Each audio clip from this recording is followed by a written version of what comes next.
بسم اللہ الرحمن الرحیم۔ السلام علیکم۔ محمد نصر عرب جموں نیوز کی طرف سے ایک نئی خبر کے ساتھ حاضر ہے۔ سعودی عرب کی گستاخانہ خاکوں کی مذمت۔ سعودی عرب نے پیغمبر اسلام کے گستاخانہ خاکوں کی مذمت کی ہے۔ منگل کو سعودی پریس ایجنسی SPA کی جانب سے جاری کی گئی خبر میں بتایا گیا ہے کہ مملکت نے گستاخانہ خاکوں کی مذمت کی ہے۔ سعودی عرب ہر قسم کی دہشت گردی کے واقعہ کی مذمت کرتا ہے، خواہ اس کے پیچھے کوئی بھی ہو، اور برداشت و امن کے فروغ کے لیے ہر کلچر کی آزادی کے احترام کی بات کرتا ہے۔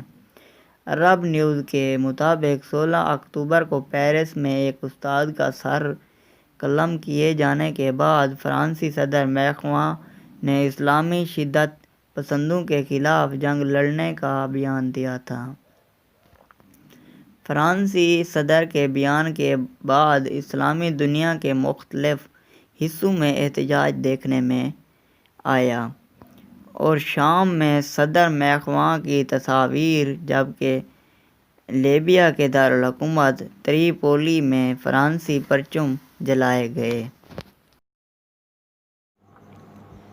ویڈیو دیکھنے کا بہت شکریہ، اور میری ویڈیو اچھی لگی ہو تو میرے چینل کو ضرور سبسکرائب کریں، لائک کریں، شیئر کریں، اور ساتھ میں دیے گئے گھنٹی کے نشان پر کلک کر کے آل پر سلیکٹ کر دیں تاکہ میری ہر آنے والی نیو ویڈیو سے آپ باخبر رہ سکیں۔